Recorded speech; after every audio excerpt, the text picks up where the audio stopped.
What's going on, guys? Welcome back to United View. Hope everyone is doing very well, having a good Thursday morning. Thankfully, not as hot as it has been the last few days. A little bit cooled down, just off the air as we were starting. This is probably why we're a little bit late, DJ. I had to get it out of me. Yeah, I had to get a DJ was a party or an audience of one to a weather rant for myself 5 minutes ago. But I've cooled down now. Like the weather, I have cooled down. I'm calm now. So we won't be talking about the weather or anything like that, thankfully.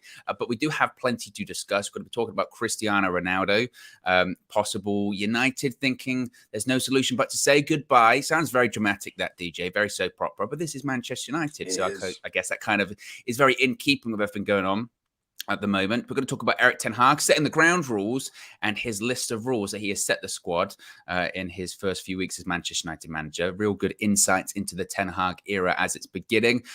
It wouldn't be a transfer view show without talking about Frenkie de Jong. So there's a little bit more details about that. More of what we know, but I think the really interesting point is about a plan B or a lack of a plan B. So we're going to be speaking about that. Plus, of course, de Jong did play in Barcelona's preseason friendly the other night and played at centre-back, interestingly, which to me kind of says, are there plans for a different position this season at Barcelona for Frenkie de Jong? So we're going to touch on that. Plus, we're going to touch on Youri Tielemans and Manchester United's possible interest in Youri Tielemans. Is that in addition to Frenkie de Jong? Is that as a replacement for Frenkie de Jong? If one report is believed, no. If another report is believed, yes. What are you going to believe? That's the transfer window as a whole. But DJ, how are you doing this morning? I'm doing good. Just like most of our community that are in the UK, I have been battling the intense heat. It was actually quite lovely to hear your rant, actually, because you said everything that I wanted to say as well. So, it's been really, really hot for those of us that are in the UK. And, today's a day where it's a bit more cooler, it's a bit more bearable. You're not even, I can sit here and think about something and not sweat just thinking. Do you know what I mean? Yeah. So, I'm doing good. Before we started the show yesterday, I purchased a fan, which I'm waiting to come today. But then I was thinking this last night, like it literally the whole time last couple of weeks I've been thinking, do I buy a fan? And I went, you know what, the weather will pass. And then I won't. Yeah. By the time I get it, I won't need it, that kind of stuff. And I thought, Owen, how lazy are you?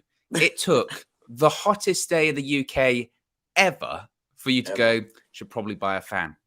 That is ridiculous. Really? How lazy is that? I had old ones. I had to get rid of them. They're crap, but I need to buy a new one, actually. Yeah, so you just have I've been suffering in silence. There are something where they're just an investment. Once you've got it, you've got it, and then that's it. So, yeah, exactly. But let's talk about Cristiano Ronaldo. A report from Spain this morning from Jose Felix Diaz, an outlet in Spain. I think he's written for Marca, etc. So take it with a pinch of salt. Is saying that Manchester United are beginning to think there is no other solution than to say goodbye to Cristiano Ronaldo. However, contrary to reports, there has been no meeting between Cristiano Ronaldo and Florentino Perez, of course, the president of Real Madrid. Real's roadmap does not involve his return. So there had been maybe some very, very, very loose speculation of him possibly going. He's been linked to everywhere, actually. I was about to say he's been linked to Real Madrid. He's been linked to Atletico Madrid. He's been linked to, at one point, Barca. He's been linked to PSG. He's been linked to Sporting. He's been linked to Chelsea. He's been linked to Bayern. And probably a lot of that's agent-driven, his own agent offering him out to all of these clubs. The clubs keep saying no. But Manchester United, according to this report, I think there might be no other solution rather than to say goodbye. Myself, DJ, I look at this and really don't buy into it at all, to be honest. I don't. I think that United have been very firm in their stance on Cristiano Ronaldo this summer. It's come out from reports from the club. It's come out from Erik ten Hag himself in several press conferences, several interviews. Cristiano Ronaldo is not for sale. He's part of our plans. I expect goals from Cristiano. Bruno Fernandes did an interview, I think it was with The Athletic. He did an interview yesterday and said that he had spoken to Ronaldo and asked him what was going on. And Ronaldo had explained his family situation to him. And he went, and that's all I'm going to say about it. So that is what that is. I think Ronaldo's staying. And again, the last couple of weeks, I've kind of felt like this. I think he's staying because his options are very limited. No one particularly wants him.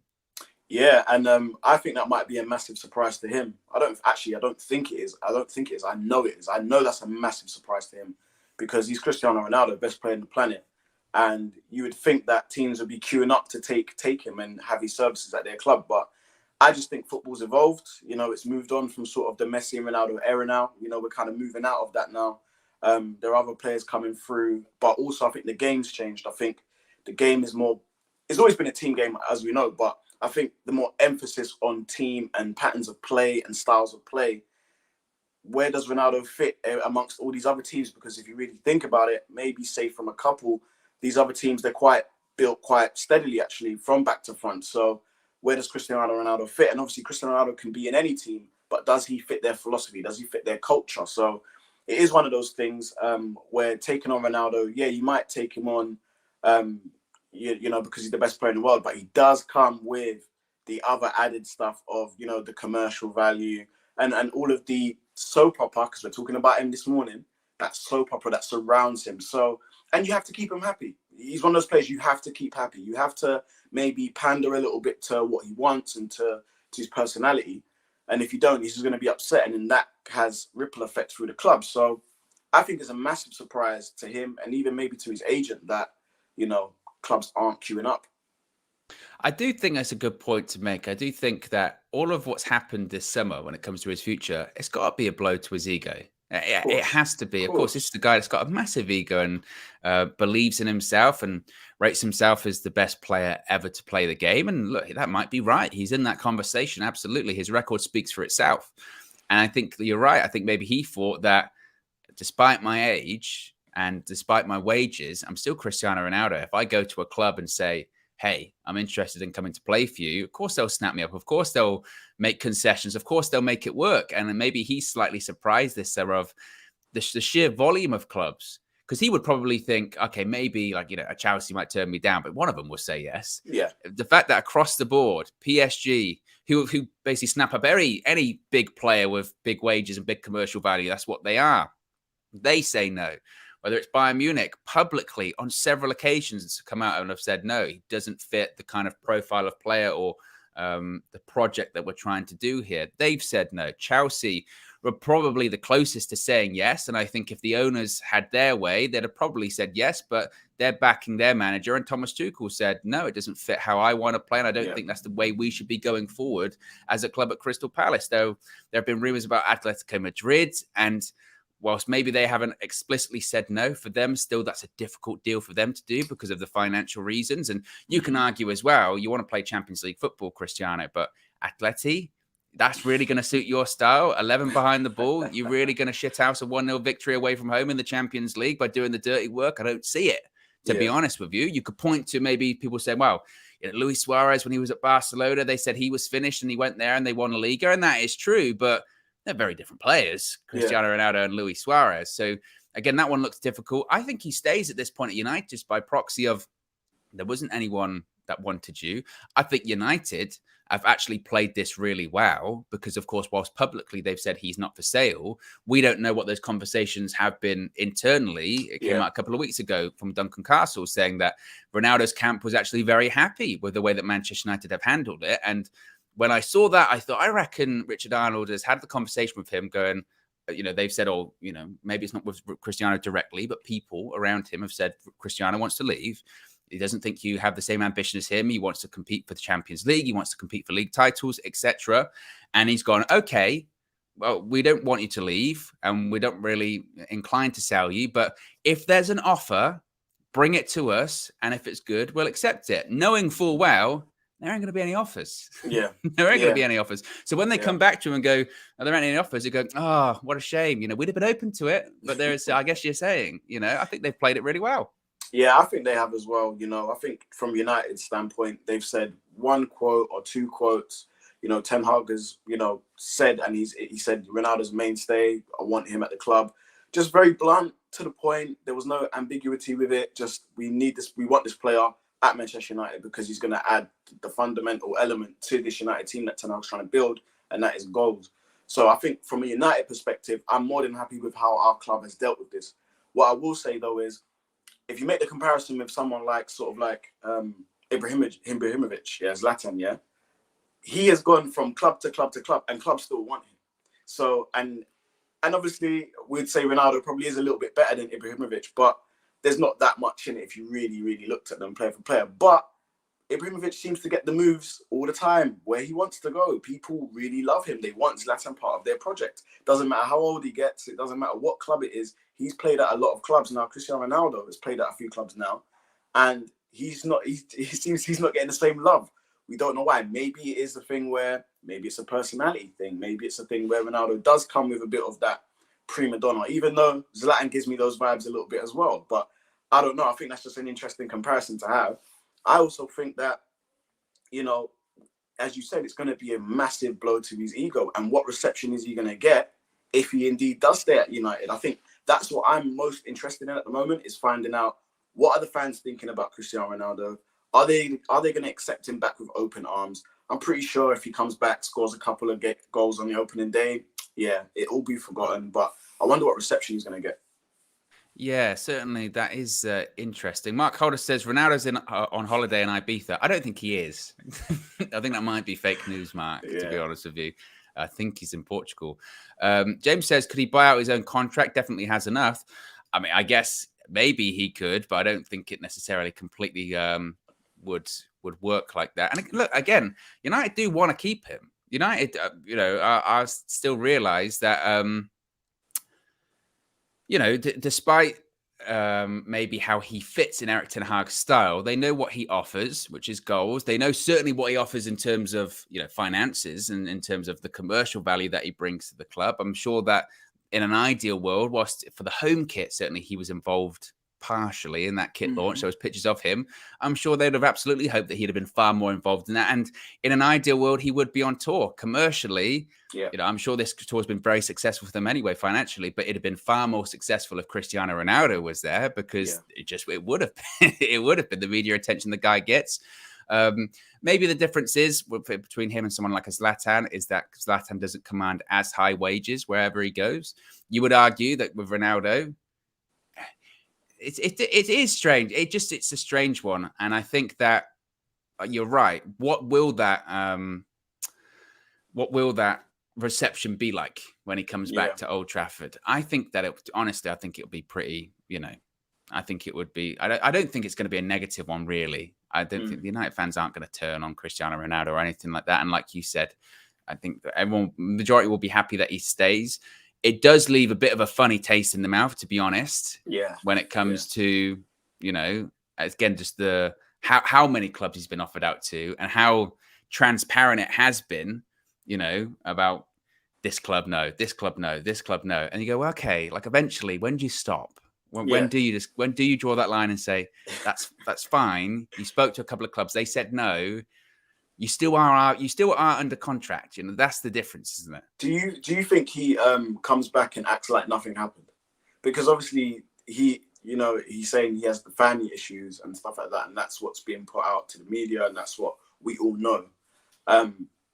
Do you think it's just like, hey guys, I'm back from my family issues, thank you for, the well wishes and I'm back fully focused on Manchester United. Do you think he just leaves it at that? Doesn't even address that he wanted to leave or wanted Champions League football? I don't know. I would respect it if he did, come back and just say, yeah look, it's obvious. I wanted to leave.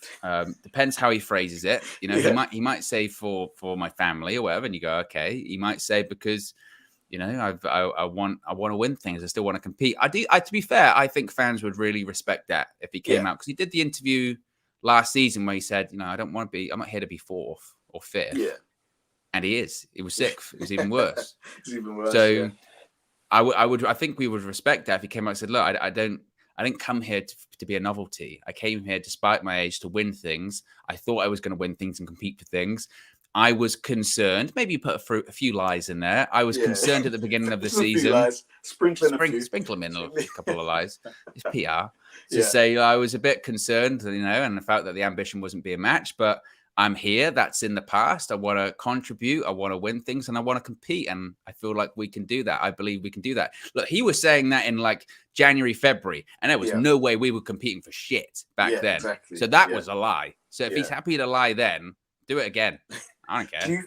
Do you think that, so if he does come back in, do you think he upsets kind of what Ten Hag wants to do? Ten Hag's not going to come out and say he's going to upset it, but Martial, you know, Rashford and Sancho, that front three is looking okay now. They're warming up. Are we going to get the same? I don't know. This was the question I was going to ask you, actually, Oh, because okay. I'll flip it right back and deflect that one right away from me. No, look, you watched the first 3 preseason fixtures, didn't you? And go, that front three, pretty fluid. They've all got a goal. I think they've all got an assist as well. Not bad. And you do watch how he play, and you do say, how does Ronaldo really fit into that? He's not going to be, Martial, for a player that's been deemed in the past as lazy, is more than happy to chase people down in that front three. Whether that continues throughout the remainder of the season, we'll have to wait and see. But would Ronaldo be doing that? Probably not. But Ten Hag's the type of manager, I think, that goes, Cristiano Ronaldo is one of the greatest players ever. I put him in there and maybe I tweak things a little bit. Yeah. And people can get angry about that, but that's what happens when you play Cristiano Ronaldo anyway. That's what's happened for the last decade when he's been playing, is you tweak things around him to get the best out of Ronaldo, because Ronaldo scores goals. But there will be some people, DJ, that say, actually, that front three don't look bad. You know, maybe it's not the worst thing in the world if Ronaldo leaves. And that's pre-season. Yeah, that's the thing. I think for me, Ten Hag's going to be that type of manager. Like, if he does put Ronaldo in and it doesn't work, I don't think he's afraid to take him out and keep it how it's been. Or if Rashford still can't find some form, and he scored a couple of goals now, but if Rashford out of the three, because Rashford out of the three looks like the one that's probably struggling a little bit out of the three, even though he has scored and stuff. But I do think that if anyone was to get dropped, is Rashford out of that three. You can maybe shift Martial over to the left, Ronaldo up front, and keep Sancho on the right. That again that balance is okay. But hey, look, Ten Hag's got a big job on his hands. You know, he's got a massive job on his hands. Do you leave Cristiano Ronaldo out for certain games this season? I'm pretty sure he may have to. But again, because Martial's looking like he's on fire, he's pressing from the front. I ain't seen that in a long time, and he's actually doing it in a way where he's winning the ball and he's scoring, and he's got that dead eye again in front of goal. He's scoring. So Ronaldo could upset the apple cart. It could. Yeah, I mean, and let's face it, irrespective of when he comes back, and we don't know when he's going to come back. We don't know if he's going to be involved in those European fixtures. If he's not, he can't come back. And I know he's Cristiano Ronaldo, but he can't come back and just, he goes straight into the starting 11. He can't. Again, what message do you send? And two, what's his match fitness like? He can stay perfectly fit, and the guy's always in great shape. And let's be honest, he's probably always match fit, but been a lot of preparation in pre-season, and there's been a lot of positive steps from some of these players. And does Ronaldo just jump back into that? And if you're a player, I get these Cristiano Ronaldo, the greatest player of all time, but you go, wait a minute, this guy's just come back and he wanted to leave, and now he's starting, and everyone's pretending that it's okay. I get it's Ronaldo, but still, what does that create?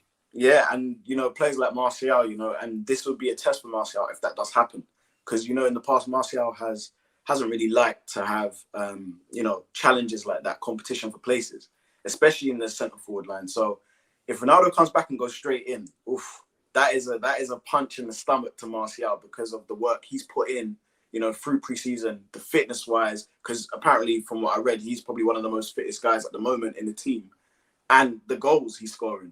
So we may then see the traditional, and I hate to say it, the regular drop off of Martial. Yeah. Maybe not bothered, been out of shape a little bit because of this. Who knows? I think it's interesting to see what happens. James with the super chat says, DJ, have you ever been angry? Calmest man alive. James, mate, I was angry the other day. I broke down. I was driving and I broke down. Yeah. Listen, if you saw me, me and calm were 2 worlds apart. Yeah. I wasn't calm, trust me. Yeah, well, it's early in the morning. That's why DJ's a relaxed kind of guy. I'd be annoyed as well. How long were you waiting for your car? It was a long time. Yes, so I broke down around 5:30 in the afternoon, and I wasn't rescued until 1:30 a.m. Didn't get back home until 2:30 a.m. Oh my God! In the blistering heat. It's like it was on the hottest day of the year. Did the aircon, was it completely dead as well? The aircon the aircon worked. The aircon worked, okay. But I think I was sitting in the middle of London in my car, in the lane, with traffic cars going, everyone looking at me. Oh, man. Yeah, so it was a bit embarrassing as well. So if there's anyone from the community that saw me and you didn't pull over and give me a glass of water or something, or a drink of water, Mark says he is. I spoke to him, referring to Ronaldo being an Ibiza. Well, there you go. It's confirmed. Double check your sources, clearly. Super chat from Steven says, Ronaldo leaving should be the biggest slap in the face of how our club is run 2 years. Two players in one, free signing 30 million to the Glazers this year. And where was this front three last year? Sorry, I don't trust them for a season. I mean, that's true. And again, you've got two players there in Rashford and Martial that were way, way, way off it. You know, Martial, let's be honest, if there was a proper super for Martial, he probably wouldn't even be on this tour. He'd have probably been gone by this point. Rashford, I think a lot of people didn't want to give him the benefit of the doubt for an upcoming season. That was quite a divisive topic. Ronaldo, it's weird. I have kind of gone back and forth from this Ronaldo one, like what Steven says there. Like when it first broke, I was like, nah, he's not leaving. And then as it went on of him saying that, it's because of ambition and I want to win things. I said it on some of these morning shows in the studio that if he wants to leave, I don't want a Ronaldo soap opera, polluting everything and all that kind of stuff. In an ideal world, and this is still my opinion, in an ideal world, I would love Cristiano Ronaldo to stay. We're better with him. And he offers 20 goals per season. And he still can do it, clearly. We saw him score back-to-back hat-tricks last season. You know, that and Eric Ten Hag wants him. And if Eric Ten Hag wants him, then I want what the manager wants. But there is this feeling at the moment, for me, where it's a bit like, you haven't got your move, mate. You're not going to get it. Let's just settle. Your personal things is what it is. And we don't know when he's going to be back. Fair enough. But at the meantime, and that's what makes this situation even more complicated. It's one, he's being offered out to these clubs and they're turning him down. But because of the personal things, because he's separate from the situation as well at the moment, that just adds this layer of complexity that no one really knows what's going on. Yeah. And you get the impression even some people in United don't really know what's going on at the moment when it comes to him too. Yeah, I think, and again, we've always spoke about players with a media circus behind them, and Pogba was one, and we're getting that again with Cristiano Ronaldo. I'm just hoping that it gets resolved quickly. I think because it's family issues, that will get resolved within its own time. And United again have made their stance very, very clear that we want the player to stay. Whether a team comes in, we'll handle that when we will cross that bridge when it comes to it. But I think Ten Hag's concentrating right now on that first 11, on that squad that he's got, because that squad that he's got, he's been putting them through their paces this preseason, and we're seeing signs of good work, good patterns of play. So I think the Ronaldo thing will be worried about when it's time to worry about it. I think Ten Hag's just focusing on the players that are there, that want to play, and that are in these immediate vicinities. So yeah, and also what makes it odd too is when you have the situation where it's like there is some positivity with United at the moment. There's some positivity, but also it's separate. So before it was like, circus, more negativity goes on United. Now it's a little bit like, well, there is some positivity because we're playing well, but when you get asked what's going on with Ronaldo, everyone kind of goes, "Oh no, yeah, he just I don't know." Yeah, I know what's going on with Ronaldo. And you know what? In some weird way, that's fine, because we need to concentrate on what our business is, and that is getting other players through the door, and potentially building the squad out further. Obviously there's been, don't know how true they were, but there was some reports about Anthony still. Maybe there's a glimmer of hope, maybe with him. So I think if Anthony does come in, that might be an indication of the Ronaldo situation. Could be. You never know. Let's get through these super chats. Game Fanatic says, Donny glad Everton wasn't a permanent move, 4-0. I think DJ's glad that Donny's move wasn't a permanent move. Oh, I'm glad. Biggest Donny fan ever. That's what the D stands for, isn't it? That's what the D stands for, Donny. Yeah.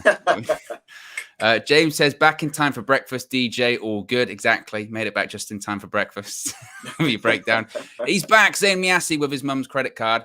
Owen, did you see our masterpiece? Saliba on fire again. Better than Varane, who is no longer world class. He's injured all the time. Well, to be fair, Zayn, I agree that Varane is injured all the time. We're going to talk about Varane later on. I can't come back with that one. Our masterpiece.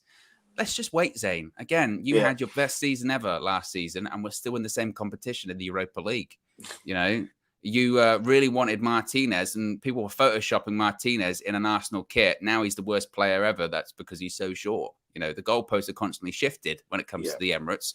I saw, and that's happened a couple of times to you this summer. Rafinha, what team are going to be with Rafinha playing for Arsenal? See all that? Yeah. Let's not forget. But big up Zayn. He's always in with his mum's credit card. They're just a bunch of delusional people. Arsenal fans are so delusional. It's actually a thing. They are. And, you know, this is DJ speaking, guys. I'm telling you, Arsenal fans are delusional. Delusional. Their best season ever. Ever. Their best season. Come on. Mark says Maradona is the greatest of all time, not Cristiano Ronaldo. Wow, look, all opinion, isn't it? All opinions when it comes to the greatest of all time. Let's talk about Erik ten Hag setting some ground rules for his United players. I want to get your opinion on these, DJ. So this comes from James Ducker from The Telegraph, saying ground rules have been set by Manchester United manager Erik ten Hag for the players in his team. These are these rules.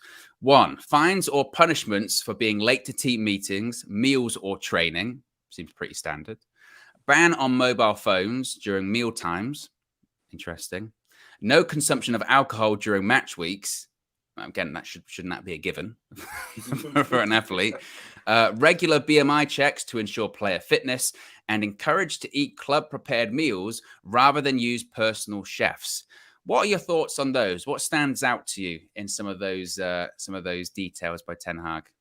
I kind of like the no phones, you know, at like meals. Because you can tell what he wants to build here. He wants to build, you know, a team of individuals that are going to be, you know, cohesive.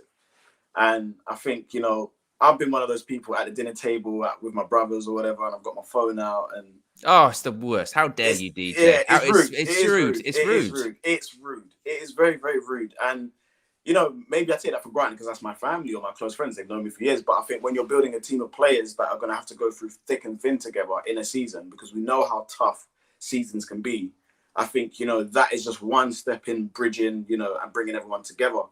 And as we know, this team hasn't really been together for last season. It was literally just leaks upon leaks. This player doesn't like this player. There's cliques. There's this going on. So I think he wants to try and eradicate that now. I think he said one of his first press conferences, you know, he said, I want to build a squad, you know, that's together.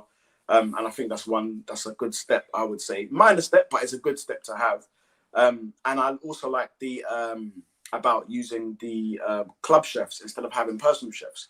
You know, I think that's really, really, really good because, you know, as a footballer, look, they can pay for whatever they want. They could have a chef in their room or their house and whatever. They can have a chef that even lives with them that prepares all their meals. And I think, and I could be wrong, but I think that a lot of these footballers, they will incorporate cheat day now and again. They'll have a little cheeseburger when they shouldn't during the week. Yeah, I'm on a constant cheat day. That's how it's a moment. Exactly. So imagine these players, like, they've got to follow strict diets all the time, and it probably gets a bit boring, and they probably want to, you know, I just want a McDonald's or whatever. But I like what Ten Hag's doing, and I like the rules, and I think this is how it should have been. If this wasn't done, if he's having to implement these fresh, it just shows you what a holiday camp Ollie was running, right? Well, yeah. When it comes to no consumption of alcohol during match weeks, you go, that wasn't a rule before. Is that not a concern? Yeah. You know? And again, I don't know if that's like before or after. I would assume definitely before, but after. Because you see that, don't you? The Saturday nights, right? Yeah. People are in the papers and all that kind of stuff. No, I think I think as just a whole, it's an indication as to the disciplinarian that is Erik ten Hag, how strict he is. We've heard those reports before of, like, even to the point of what certain staff members are wearing. You know, or you're wearing, you know, are you involved in the staff? No. Well, then don't wear the Man United stuff. You know, that kind of stuff. Apparently he was like that at Ajax, which again just shows the details, the level of detail this guy goes into. Yeah. Like you said, the ban on phones during meal times, that's a bit of a lost thing. I remember when I was younger, I used to be eating around the table. Nowadays, I mean, I'm on my own, but like nowadays, I don't think families do that often anymore. Yeah. You know, eating around the table mealtime. Is that something you still do? No, I don't do that. No. Only if I like go to my mum's on a Sunday or whatever. I'll Sunday roast or something like that. The Sunday. Yeah. It's a special meal, isn't it? But through the week, I'm by myself, man. Yeah, exactly. Me, myself, and I, if you want to say that's three people. But me, myself, yeah, exactly. That's how it is. So, that's how it is. But then even when I was still living at home, like, we were sort of sofa eaters. You know what I mean? Yeah. Plate, sit down, telly. Or when I was really young, I'll just take my food to my room. I'm playing PlayStation. Yeah, I used to do that. And take it to your room. But, yeah, it was never. But then when you did have it around the table with the whole family, it's quite nice. You know, drop the phones down, conversation. It's nice. But can you imagine Ten Hag sitting at the tip of the table, right? So you got him at the head of the table. What do you reckon? It's one of those really long tables. Yeah, I bet you it's one of those long tables. He's at the head of the table. You've got McLaren and Van der Haag next to him, right? Yeah. And then the rest of the players all the way down. Maybe Ronaldo's at the other end looking at face to face. Maybe. That's and it's completely silent. Someone says something, and Ten Hag goes, "What?" He goes, "Nothing." He didn't say anything. All you can just hear is cutlery. Just go, cutlery, clink, clink, clink. And then maybe the chef's coming over and handing extra food or whatever. Yeah, someone's phone goes off, and he goes, "What's that?" So it's not mine. It's not mine. It's not mine. You can imagine the look on his face as the phone goes on. Like, yeah. Whose phone's that? Whose phone's that? Oh, yeah. Or someone brings out a Carlin. Yeah. What's that? Don't know. You know what? For some reason, I have this notion that Alex Telles is probably the one that's got like the Carlin under the finger. You know, you just do the He's trying to swing it under the table. Yeah. Pass it to Bruno. Bruno's like, no. I dropped my fork again. You can just imagine it. It'd be funny. Zemias back, mum's credit card in hand. Martinez was a backup for us with Gabriel and Saliba ahead of him. Kyle Walker said Jesus was the most technical player at City. He's way more technical than Rashford and Martial. Well, we'll see with Gabriel Jesus. All the Arsenal fans are very, very happy with a striker that hasn't scored more than 15 goals in a Premier League season. And his national team said, "I'm not a striker." Said that to his manager. And you're very happy with that signing. Look, it's a good signing, but we'll see. When you were linked first with Gabriel Jesus, and this might have been back in like April, my initial reaction was that's a very Arsenal signing. Yeah, I hear that and I go, he suits that club very nicely. Obviously, the manager knows him very well, Arteta, but we'll see. We'll see. Gabe Fanatic doesn't see R7 use a personal chef. Thank God he's gone. As to be fair, I was just thinking that there'll be a lot of personal chefs that are going, we'll have a job. There'll be the United chefs thinking that's a lot of players. Yeah, we're gonna have to do. Is that all their meals all day? Are they picking those up from the canteen and taking those home? Maybe, but you know what? I like that it's regimented. I think that's been missing in football. Even since.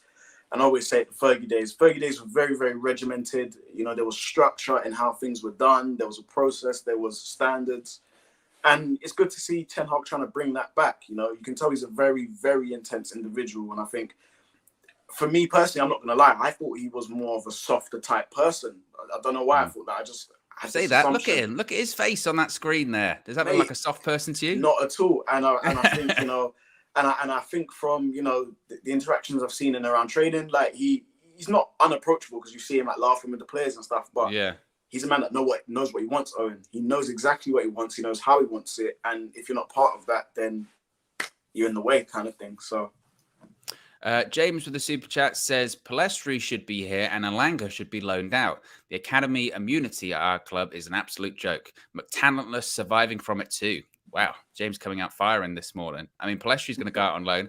Alanga's got a really interesting season, as I said before, because he found his way into the squad last season, an underperforming squad. And the question now becomes, did he find his way into the squad because he was an average player coming into a group of underperforming players? Or is his talent actually there that he can stand out? Because you would think that some of these players that were underperforming last season will be getting hopefully back up to their regular levels. And then in comparison to Alanga, are they miles ahead of him or has he developed enough to improve? So that would be quite interesting. Yeah. Red Baron says, is it strict or is it just normal football and career rules? I mean, that's kind of your point, DJ, isn't it? It's like, shouldn't that be the base level? You know, and maybe that's why he had to set those rules because he came in and went, this is ridiculous. You know, like coming in, everyone's on their phones or, you know, drinking and they go, oh yeah, I went out 2 days before the game. Like, you kidding me? That's crazy. Remember there was a story about the apple pie. I think Lee Grant came out and said about, you know, players, you know, on a Friday we're going to go and eat the apple pie, and they saw Ronaldo not eating it and was like, nah, I'm not going to eat it then, you know. So maybe that's the clue. Apple pie, dessert like that, very sweet, high in sugar. Yeah, exactly. Maybe, What do you think they're having? You think the canteens like the canteens we used to have at school when they give you like a, you know, a Rice Krispie treat at the end with sprinkles on it, and you go, oh, lovely. I'll eat that first. Yeah. You go, you should be doing that. Yeah. With sandwiches. I wonder what it's like. Steven says, fans say Ronaldo can go. Let me just say this, 20 plus goals a season and our front three fire against third rate. Definitely, I remember last season against Watford. Stephen, a big Ronaldo backer. And look, I think that the Ronaldo, the fans that say, oh, he can just go or anything like that, I don't think that stems from them saying that he's not good. Everyone knows what Ronaldo offers. He offers goals and he will score goals. If he stays at United, he will score 15 plus goals a season. 100%. That's what he does.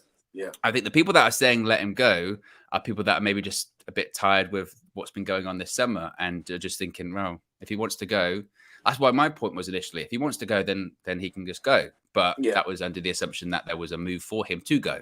Yeah. And there doesn't appear like there is at the moment. Zane's back once again. It's big morning. Heavy lifting from Zane. You know, the mum's credit card, it's getting a heck of a workout. You wasted $250 million on Pogba, the fridge and Lukaku. You throw money at the problem. City, Liverpool and Arsenal buy players to fit. Let's not talk about City throwing money at the problem, okay? Literally, they've had their best success since they were taken over by one of the richest people in the world. Liverpool, I know obviously their net spend's very, very good, but also they've broken the record when it comes to, and then we broke it, but when it comes to defenders and goalkeepers and all that kind of stuff. And their striker, let's wait and see what happens this summer when it comes to Darwin Núñez, right? I must say that actually, DJ, not that I'm defending Darwin Núñez, but I saw someone do like a fail comp of Darwin Núñez on Twitter, and some of them were very harsh. Some of them were very harsh. Like, obviously, he missed a chance against us. I think in the friendlies, he's missed maybe a couple of chances, but one of them was literally a ball over his head that was overhit, and that was a fail. I was like, yeah, he didn't do anything. I think it's just, social media as a way of just, creating these false narratives and these false trends. The players, but Zane's right there. Obviously, our spending, you can't deny our spending shit.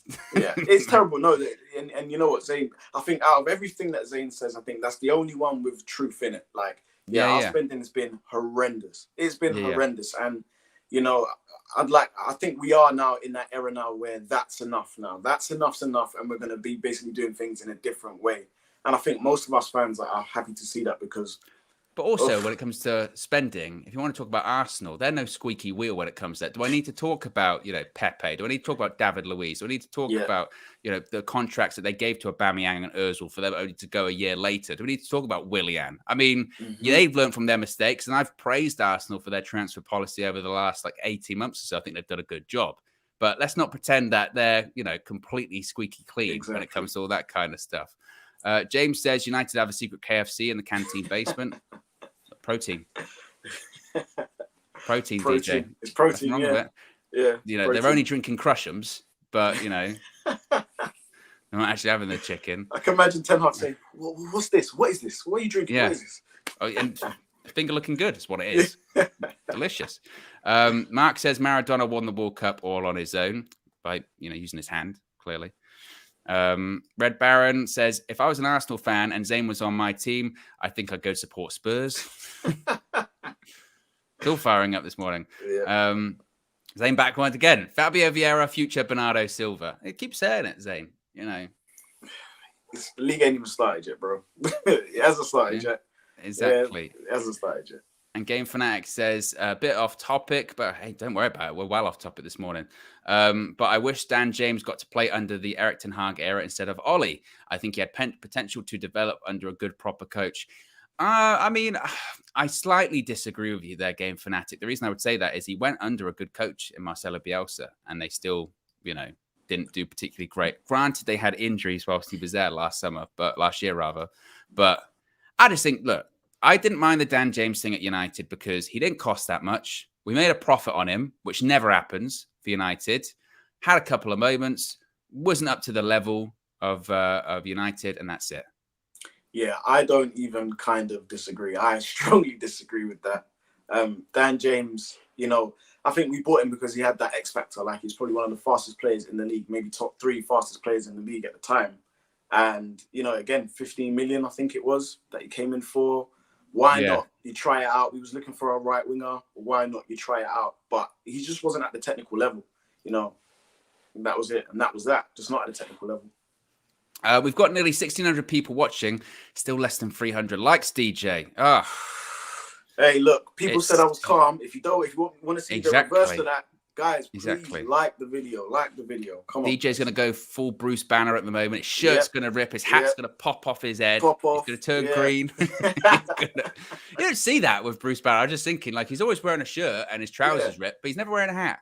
Maybe his head would actually explode. Do you ever notice that his jeans actually expand to the size that he is? Even though the waistband. The waistband's fine. But just when it comes to the knee, it's just the knee gets too much. The knee gets too much. The knee gets too much. The calves get too big, so they have to rip off. The shirt always just disintegrates completely. Yeah. You know, get some better shirts. But you're right, the waistband's fine. The waistband's fine, right? Sort of elastic. That would be maybe the way. Look. Good design choice. Well, yeah, exactly. I mean, in reality, if that was real, every time you got angry, you end up naked. That would be an issue. That would be a massive issue. That would be an issue. So, yeah, if you haven't already, guys, be sure to smash a like on the like button. We always try to get to 500 likes before we finish up. We can do that easy. We can easily do that today. So if you haven't already, smash a like on the like button. Be sure to subscribe, bottom right-hand corner. If you do wish to join the UV Members Club, you can do so by clicking the link in the video description as well. It's also the pinned comment in the live chat. You get your badges, you get your emojis, and you get your exclusive members-only content. A bit of a teaser is actually going to be coming tomorrow. This isn't going to be members only. This is going to be during the match view. But me and Marcel were talking during the last match view, DJ, about how I'm a very picky eater. I'm a very picky eater. And when he arrived, he had a lot of fruit with him. And he offered me the fruit. And I said, look, Marcel, I don't like a lot of the fruit, to be honest with you. And he went, right. And then whenever you say that to people, they start listing loads of fruit to try and catch you out. Yeah. What about blueberries? What about strawberries? Blueberries. I've said. Anyway, he's going to be bringing fruit with him tomorrow. Okay. And at halftime, I'm going to be trying it. So that will be interesting. But I say that when I say that about the members only video, it's because there is a future members only video that is planned. We haven't done it yet, but I'm going to be eating Jamaican and Nigerian food for the first time. Hey, for the first time. Yeah. My palate is the palate of a 5-year-old. Okay, my height of cuisine is turkey dinosaurs, DJ. Turkey dinosaurs. So Bird of Matthews is exotic. You can't get any British than that, right? You can't get any British than that. I used to have that at school. Yeah. Man, look at that. I'm like, oh, exotic. What about the potato smiley faces? Of course. Choc ice on a Friday. Yes, and I want those sort of spaghetti sort of shapes or numbers. Yeah. Because the sauce tastes a little bit different on them. Jermaine says the only reason Arsenal changed is because they ran out of money quicker than the other top 6. That's because they weren't in Europe. And this is the first time they've been in Europe for a little bit. They haven't been Champions League for ages. Game Fanatic coming back about Dan James saying many written him off. It's Tellers. Many have written him off, but Tellers is not an Erik ten Hag fullback. In my opinion, he has a better cross than Dalot. Just needs a little bit of work on his defense. Problem is with Dalot is he's nearly 30, isn't he? And I think for a set piece rather specialist, I've not seen a lot of that. And Dallow's nearly 30, or was it Tellers? Tellers is nearly 30, sorry. Okay, and I just haven't seen a lot of that set piece-ness when it comes to Alex Tellers. Let's talk about Frenkie de Jong. Let's lower the mood. We were having a good time, DJ. Yeah, we were having a good time. I'm detached. We'll talk about Frenkie de Jong. Mark says, watch the rest of the 86 World Cup, referring to Diego Maradona. I will. He's on that Maradona hype. He's on that train. Yeah. It's a Maradona. I get it. Maradona is absolutely the best. So Andy Mitten has said, Manchester United do not have a plan B for Frenkie de Jong. Erik ten Hag is prepared to be patient because he is central to his plans. Erik ten Hag wants Frenkie de Jong because he sees him as one of the most complete midfielders in Europe, better than anything Manchester United have, and somebody that can impose his philosophy. He is prepared to be patient because he is central to his plans. Manchester United have agreed a fee for de Jong with Barcelona, who have communicated this to the player. He has shown no indication so far that he wants to leave and is also owed wages. He is not happy about the way that Barcelona have handled his situation. According to a high-level football agent, quote, it's outrageous what Barcelona are doing. It's morally wrong.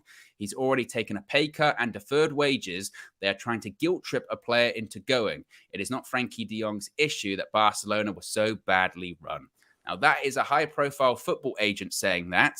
That's not us. We're not financial experts, DJ. I get told that a lot every time I talk about Frenkie de Jong. We're not financial experts. Does it concern you, though, that, say, maybe that first bit, Manchester United don't have a plan B for Frenkie de Jong because it's who Ten Hag wants? I'm pretty sure they do, but it's whether they want to even acknowledge that. or not. You know, it's like having a PlayStation 3 and you want a PlayStation 5. You know, you could say, hey, look, all I want is my PlayStation 5. Even though you do have a 3, you'd be like, I just want my PlayStation 5. That's all I want. That's all I need. That's all I want. You won't even acknowledge. A while for the gap. You took a while for the gap as well. Why didn't you go PS4? This is years you've waited. Because obviously, I'm just trying to use that analogy in terms of how Ten Hag views De Jong, as he's like. So he views McTominay as a PS2, and he's thinking, probably. PS5's out. Yeah, probably. Yeah, and that's what he wants. And I think there is a plan B. Of course there is. For someone as meticulous as him, there has to be a plan B.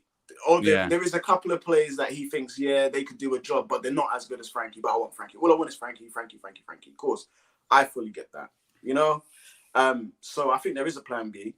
And you know what? I like what that agent's saying, because the more outrageous it is, the more disrespectful it is, the more it plays into Manchester United's hands. Barcelona have already agreed a price with us. Great. It's just about the player getting what he's owed. And who would then want to stay in that environment, knowing that they've agreed a deal for you, they don't want you here, and they've done all this guilt tripping and all the horrible things that agent said. Why would you want to stay?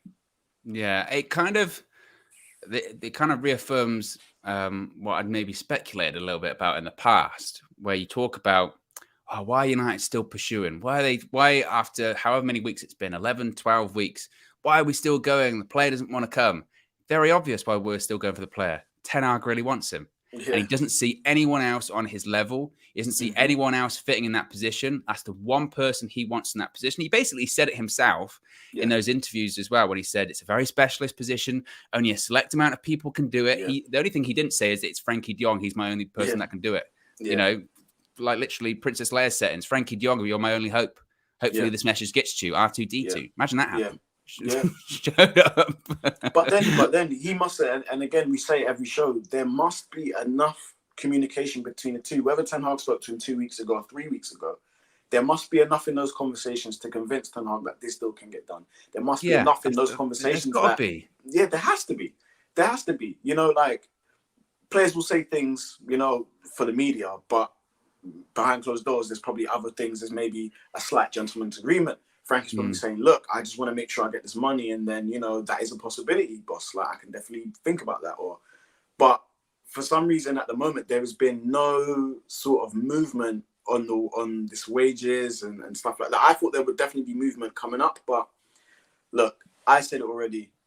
I'm here for it in terms of we've come this far. No point pulling out now. If we want to look at other options, okay, do that. But Frenkie de Jong, we've already agreed a price. So the hard bit's done, in my opinion. The hard bit has been done with Barcelona. The price to buy the player for and the add-ons. It's just about sorting out the player's personal situation in regards to money that he's owed. Again, we're not financial experts, guys, but there's enough information out there. What?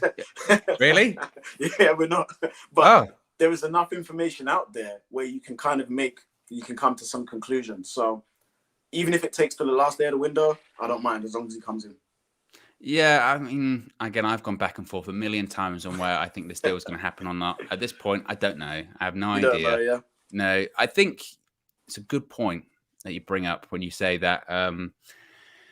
Clearly, Ten Hag, he must have been told something from the player to say that you know, that I would be interested, but you know, because.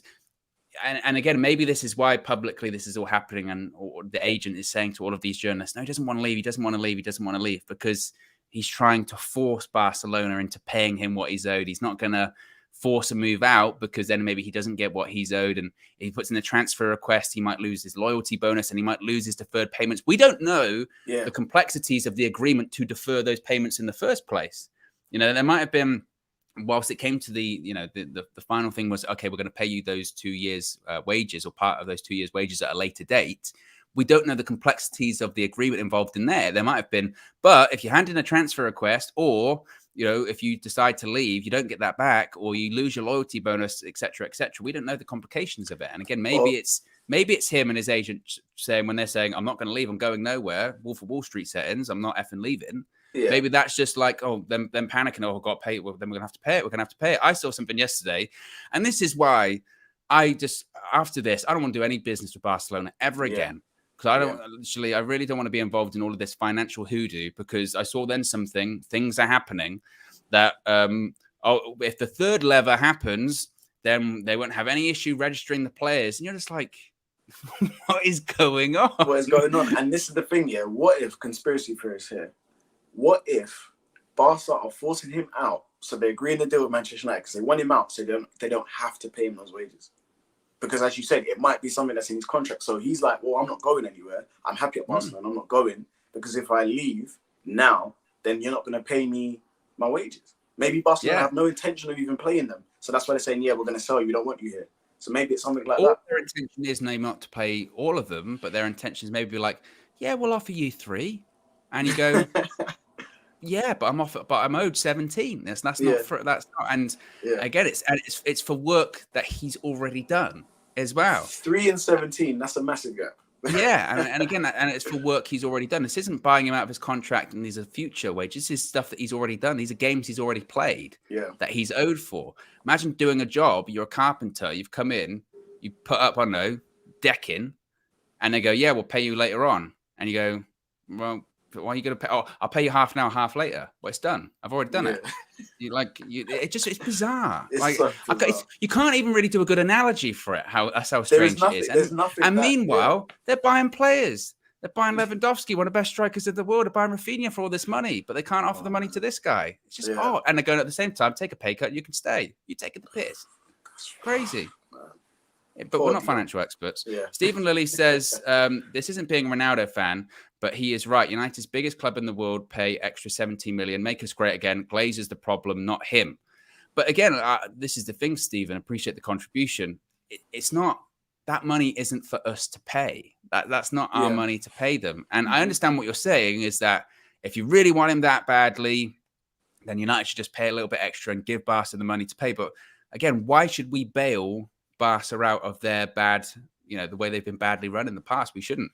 I don't even know. People were saying, like, in terms of technicalities and tax and stuff like that, even if you're allowed to do that, I don't know.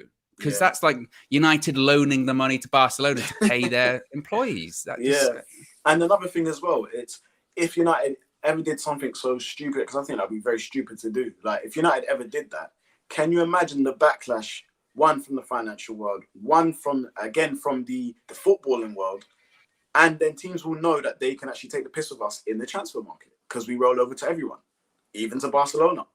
So exactly. Mark Holder says Pele's the only player to have won the World Cup 3 times. Who's the real GOAT? That GOAT conversation is still going on. It's Mark Holder. Why didn't you come to the subscriber party if you were a subscriber by then? Because we could have this conversation. And it would have been very intense and in depth. There'd have been cocktails discussing it. It would have been nephews. They were brutal. Those cocktails. Oh my god! Never again. We had so many drinks. Oh, the Red Devils. The Red Devils. It was one of those ones when, and I appreciate how strong they were this weekend. I was at a bottomless brunch this weekend, and they gave like an open, when you go to those things and they go, here's your welcome drink. And it was so weak. It was really weak to the point I was like, I don't think there's anything in this. And then when I had a sip of it, and that again made me realize those cocktails at that 100K party were outrageous. You had like one sip of it, and you went, oh, unleaded petrol. That's what it tastes like. That's a wake up call. If it was in this heat, it might have set. Honestly, it was crazy. No. Finally, we'll talk about United's interest in Yuri Tielemans. It was reported yesterday, I think outlets in possibly Italy, nevertheless, saying that Manchester United's interest in Yuri Tielemans is genuine and growing. He's far cheaper and less complicated option than Frenkie de Jong. Ten Hag has put him on a midfield shortlist. Tielemans indicated under Ralph Rangnick he didn't want to move to Manchester United, but Ten Hag may revisit the situation. So, DJ, you've got one report that says there is no plan B. I was just going to say. There was no plan B for Frenkie de Jong, into another report going, Tielemans is a cheaper plan B. So, do you believe that Tielemans is on a shortlist, or is this just paper talk once again? I think it's paper talk. I believe it is paper talk. I'd say that maybe he was drafted on a list just to have as a list in terms of profile of a player. But I don't necessarily, as you can tell, there's probably been nothing. There's been no contact, nothing between United and him. He's probably just a player that time. I think he's a good player. That's it. But it's De Jong. Do you know what I mean? Maybe they haven't even really put too much thought into the Tielemans thing. I believe it's a name that's been mentioned around Old Trafford. Might not even be necessarily mentioned by Ten Hag. It could have been mentioned by the board because, you know, we've been linked to him in the past. But at some point, something's got to give. I said that before. At some point, something's got to give. There's got to be some movement. We either walk away or we literally just, unless Ten Hag's prepared, and weirdly enough, I think he's actually prepared to just go all the way till deadline day. And if it doesn't work, then he'll wait until he gets the perfect player in that position. I don't think he'll do what United have done in the past where they're going buy a player just for buying him's sake, because that's now an added issue to have. Maybe it's a player you're not even going to play, you know? So I'm with Ten Hag on this. Honestly, I am. I'm with Ten Hag on this. We'll just go all the way to the bitter end and we'll find out by the end of the transfer window what happens.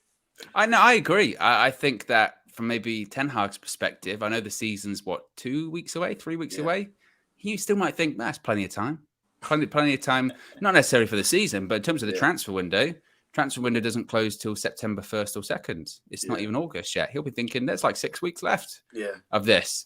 There's still plenty of time to budge. And as we just said, maybe he's thinking, or we're still having these conversations with Frankie going, eventually they've got to budge, mate. They've got to start registering people. And maybe that's when stuff will happen and things will happen. Things are happening. Maybe that's when that will happen. And then if not, he might have backups or he might have options B and C. But in his mind, maybe he'll think, well, we can do option B and C relatively quickly. You know, and if not, he said it in his interview. He said, if we can't get that person, maybe we'll just have to train people at the club to do that role. Maybe he's willing to play even that long of a waiting game of, I'm willing to get a stopgap in my own team. I'll find someone that can do it in our side, and then we'll revisit it. You know, next summer or whatever, because Frankie's the guy. Frankie's the guy for us. But to be fair, I'm telling you, if it gets to next year and we haven't signed Frenkie de Jong and we're going in again, I don't want another summer of this. I do not. I'm not a fan of the original movie. I don't want to see a sequel. There is no demand for a sequel at all. No, thank you. It's one of those ones. It's just quite tiring, and that's why, you know, as United fans, we have to kind of detach a little bit. We have to. We just have to just be like, we'll wait and see, because at the end of the day, you know, it's a complex deal. It's quite unprecedented, really. But again, United's luck. Only us would get into the deal. That's not the most complicated deal at the moment in the transfer window. But yeah, we just have to wait and see. We have to wait and see. There may be enough in it to suggest that he's going to move. You know, Barcelona haven't treated him well. You know, clearly there is no alternative that Ten Hag wants. There might be alternatives though. Want and there is two different things. But yeah, we just have to wait. Literally just have to wait. And I'm interested to see if, look, this time next year, if Barcelona are still going, we need more levers. Where's some more levers? Let's see what happens there. Because again, I don't think people have thought about the long-term ramifications of those as well. Like what happens when they're making less money. That's going to be fantastic to see as well. Mark says, I'd love to join the channel. You guys are great. Well, you never know. You never know. We're always expanding, Mark. If you go to any of the games, if you're at any of the games, go up to Flex after the game, of course. Anyone can get their opinion across on the channel. I think I'm really excited, to be fair, to see that this season once again. It's been a hot minute since the game at Old Trafford, hasn't it? Yeah, it's been a hot minute. I'm going to try to go to a few this season. And people see me outside the grounds. And you know me, I'm always up for a chat. Come talk to me. Exactly. That or on Twitter at DJ Talks _. He's always chatting. He's always in spaces. I'm always chatting away. I'm in the spaces, guys. I'm accessible. Let's talk. Exactly. Who is unlike me? I'll go on Twitter and just go, no. Not for me. Every time you tweet, I'm like, oh my god, he's tweeting. Yeah. Exactly. It's all a big PR firm, DJ. It's not actually even me. I don't even own a phone. You don't even know. Exactly. Oh, man. That's how it works. Anyway, guys, look, we're out of here. Be sure to smash a like on the like button. Be sure to subscribe, bottom right-hand corner. Have a good Thursday, and we'll speak to you again very soon. Peace.